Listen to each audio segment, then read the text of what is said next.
Je m'appelle Mfumoto Danika, j'ai 25 ans. Cela fait déjà 8 ans que je souffre d'épilepsie.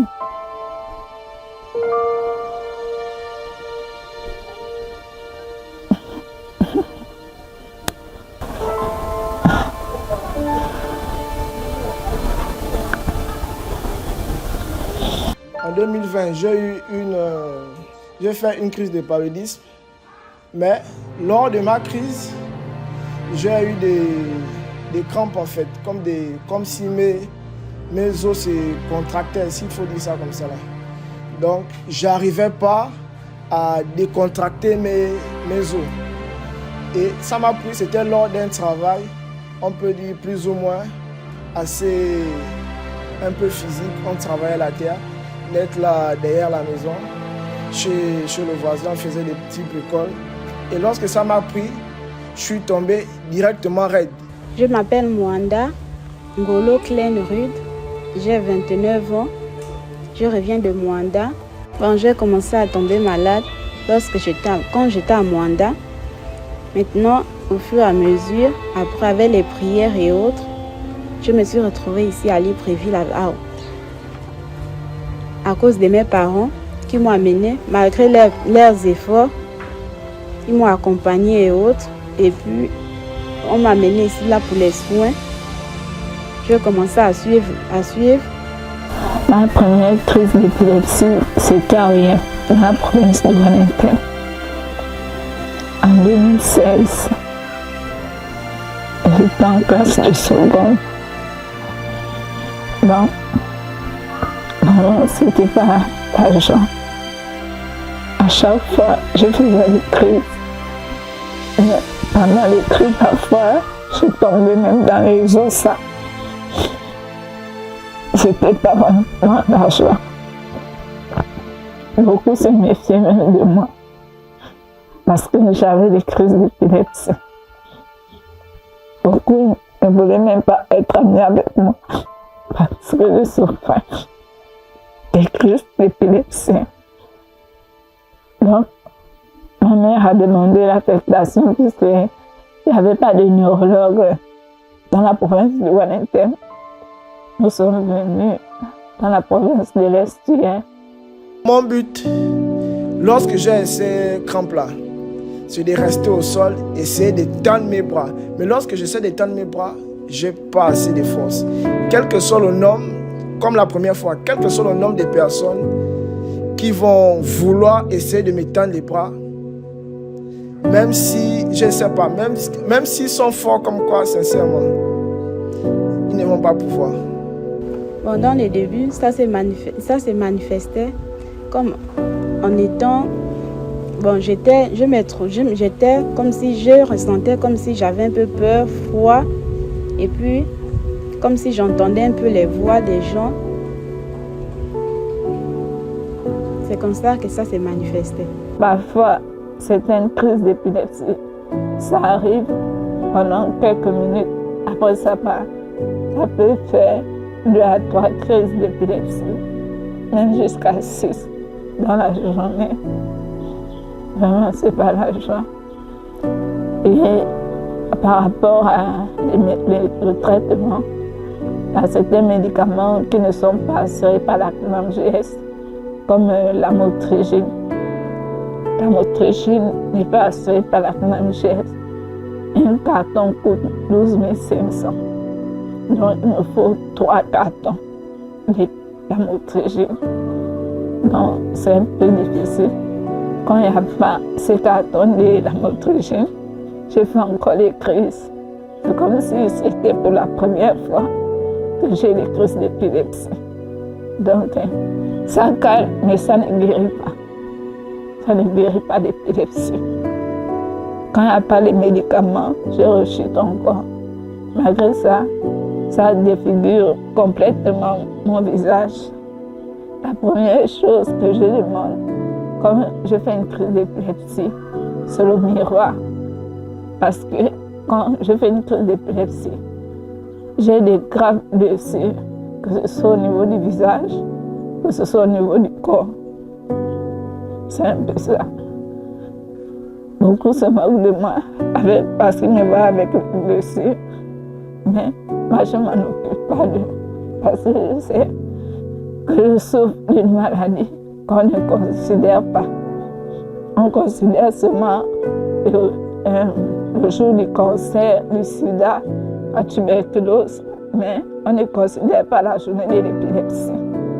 C'est un peu difficile pour nous.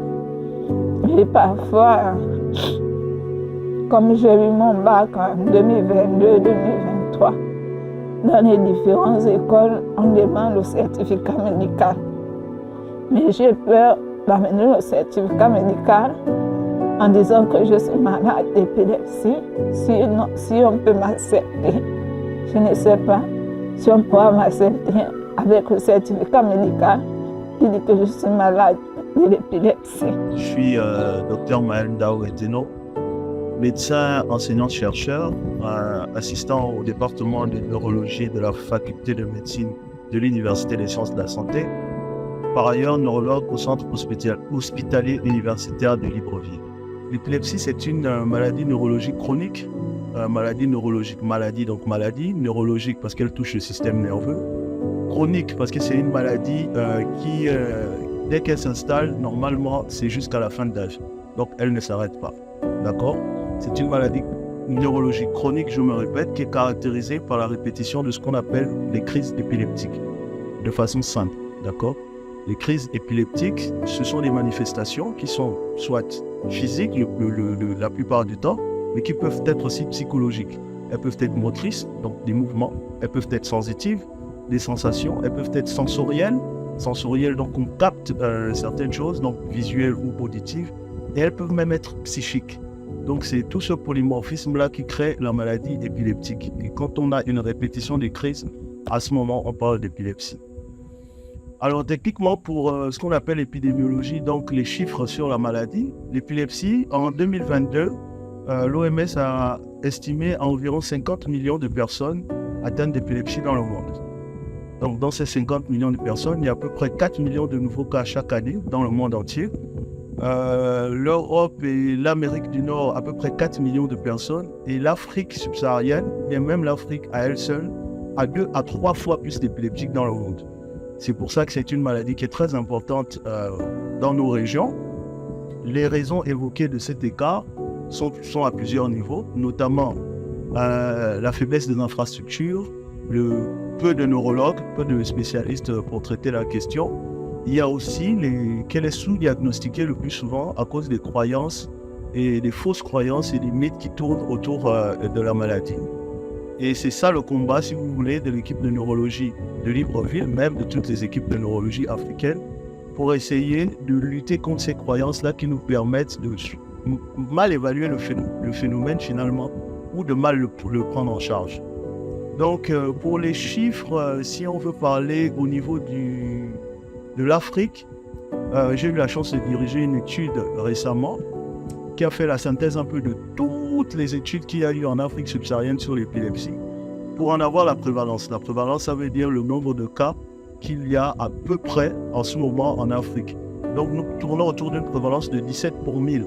En épilepsie, on parle de 17 pour 1000. Vous voyez, la prévalence mondiale est autour de 3 à 8 pour 1000. Donc à 17 pour 1000, nous sommes largement en Afrique subsaharienne au-dessus des chiffres qu'on a dans le monde entier. Pour les études que nous avons menées en tant que neurologues gabonais, nous avons pu faire la prévalence en milieu scolaire qui tourne autour de 8,2 pour 1000. Ce sont les chiffres de 2020.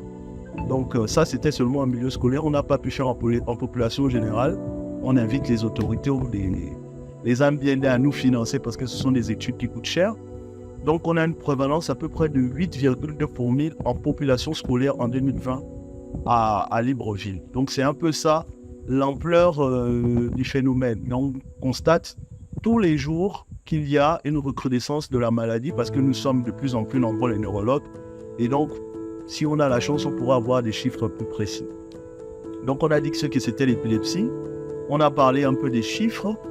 Alors, la maladie en elle-même, comment se manifeste-t-elle? Je l'ai dit, ce sont les crises épileptiques qui peuvent être polymorphes. La majorité des gens connaissent ce qu'on appelle la crise grand mal épileptique. Donc cette crise-là où la personne tombe, il y a une révulsion des yeux, il y a une morsure de langue, parfois il y a une perte d'urine, la personne perd connaissance pendant un certain temps, est un peu agitée, et puis ensuite revient à elle. C'est la crise la plus connue, et c'est ça qui amène souvent les gens à l'hôpital. Mais il y a d'autres crises qui peuvent être méconnues, des troubles visuels. Il y a des personnes qu'on peut prendre entre guillemets pour des fous, alors qu'ils sont en train de faire une crise épileptique. Ça, c'est pour les manifestations. Alors, où se rendre quand vous constatez ça? Il y a le service de neurologie. Malheureusement, au Gabon, pour l'instant, il y a un seul service de neurologie qui est au centre hospitalier universitaire de Libreville, qui compte un peu plus d'une dizaine de neurologues. Il y en a d'autres qui sont formés, notamment chez les militaires aussi, qui ont des neurologues, pour pouvoir avoir le suivi d'épilepsie. Il est important, je pense, pour le commun des mortels, pas le commun des mortels, mais pour le public profane, de comprendre, surtout, de casser les croyances qu'on a par rapport à l'épilepsie. Parce que l'épilepsie, depuis son origine, l'épilepsie, si on détaille le mot, épilepsie, ça vient du grec epilepsia, qui veut dire attaque, et d'un autre verbe grec qui veut dire par surprise. Donc c'est une attaque par surprise. Et donc, à son origine, même chez les Européens, ça a eu une connotation maléfique. Parce qu'on parlait de possession, on a parlé de beaucoup de choses, ce qui a fait en sorte que les malades épileptiques ont été très stigmatisés. Ça chez les Européens, mais chez nous en Afrique encore, c'est le cas. Où, parce qu'un enfant épileptique, on va l'exclure de la famille, on va estimer que c'est un enfant qui est possédé. Il y a des femmes qu'on n'épouse pas parce qu'elles sont épileptiques. Dans des régions en Afrique, il y a des régions où on n'enterre pas les épileptiques aux mêmes endroits que les autres. Donc, toutes ces croyances-là font en sorte que les épileptiques sont non seulement stigmatisés, mais mal pris en charge parce qu'ils se cachent à cause de cette stigmatisation. Et donc, il faut que les gens sachent que c'est une maladie. C'est réellement une maladie cérébrale. Ce sont les cellules du cerveau qui se mettent à fonctionner de façon anormale et ça crée des décharges électriques qui vont donner la crise épileptique. Donc c'est réellement une maladie. Elle n'est pas contagieuse, il faut qu'on répète qu'elle n'est pas contagieuse parce que beaucoup vont penser qu'on ne doit pas rester à côté d'un épileptique parce qu'on va attraper, on va être possédé aussi par l'esprit, entre guillemets, mais non, c'est une maladie neurologique qui se diagnostique et qui se traite. Traité entre grippe parce qu'on n'en guérit pas. Et là, je vais aller sur le traitement. Le traitement, c'est un traitement qui est souvent à vie. Ce sont des anti-épileptiques, donc des médicaments, qui ont tendance à, si vous voulez, freiner un peu l'activité électrique du cerveau de façon permanente. Il est intéressant de les avoir de façon permanente parce que, comme je vous ai défini, l'épilepsie, c'est une maladie chronique. Attaque par surprise, donc ça peut survenir n'importe où, n'importe quand, n'importe comment. Voilà. Les populations les plus touchées sont les enfants et les grands adultes, donc en dessous de 5 ans et un peu au-dessus de 70 ans. Mais en réalité, tout le monde peut être touché à n'importe quel âge par l'épilepsie.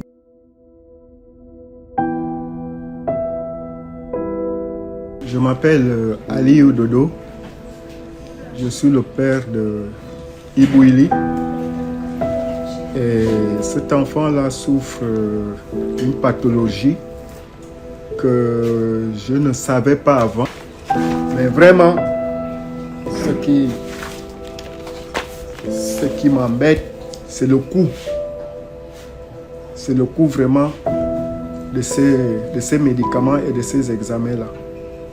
Donc, vraiment, je demande aux autorités en place et les autorités sanitaires de voir notre cas, les cas déjà qui ont cette pathologie. Vraiment vivre avec cette pathologie, c'est pas la joie. Non seulement, même au quartier,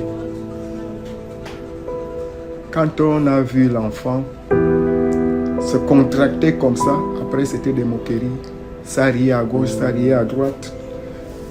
Et quand l'enfant rentre à la maison, il a même honte de revoir ses amis. C'est moi qui l'encourage toujours.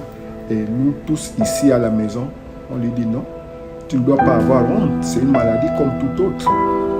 Vraiment, je suis contente de recevoir les enfants, mes fils qui sont venus pour le problème des filles. On a vraiment les difficultés. Les difficultés, c'est par rapport à quoi? C'est les médicaments. On n'a pas d'abord les moyens, les médicaments coûtent cher. Et ce que je parle aujourd'hui, je demande aux ministres et les autres de prendre soin de la qualité de ces malades-là. Parce que les médicaments coûtent cher, ils ne prennent pas soin de ça. La CNAM gère, c'est pas ça. Et il faut quitter dans les provinces pour venir ici. Là. Et dans les provinces, des fois, il n'y a pas de médicaments. Il y a un manquement de médicaments. Donc, on est obligé de venir à Libreville. Quand on arrive ici, là, les examens coûtent cher, les médicaments coûtent cher. Donc, ce que je demande à Monsieur le Président et Monsieur le Ministre, c'est de prendre soin de ces malades-là. Parce qu'il y a beaucoup qui ont des difficultés, mais ils n'ont pas de moyens. Beaucoup meurent parce qu'il n'y a pas de suivi, il n'y a pas de moyens. Nous, on demande de nous aider. Si on peut mettre ça aussi à la CNAM, ça pouvait nous aider. Mais il y a des fois, la CNAM ne prend même pas soin de ça. On dépense beaucoup d'argent. En tout cas, aidez-nous. On vous demande de nous aider. Nous passons les moments compliqués avec la qualité des malades comme ça, là, telle que ma fille là. Il faut l'argent, mais des fois, il n'y a pas de médicaments. Il faut les médicaments. Prenez soin de ces malades qui souffrent de cette maladie-là. C'est compliqué pour nous qui gardons les malades comme ça là. S'il n'y a pas les médicaments, on fait comment? Et quand on arrive, les médicaments coûtent cher. Il n'y a pas assez de moyens pour payer les médicaments. Donc, ce que je demande, c'est de nous aider. Et prenez soin. En tout cas, les médecins, ils font le mieux. Ils font le mieux pour faire vivre ces malades-là. Mais il faut aussi les accompagner pour qu'eux aussi, ils nous accompagnent. Mettez la CNAM geste derrière ces malades-là. Au moins, nous aussi, ça va nous soulager, nous les parents. Il y a beaucoup de parents qui ne travaillent pas, qui sont pauvres. Mais aidez-nous, ne fût-ce que pour nos enfants.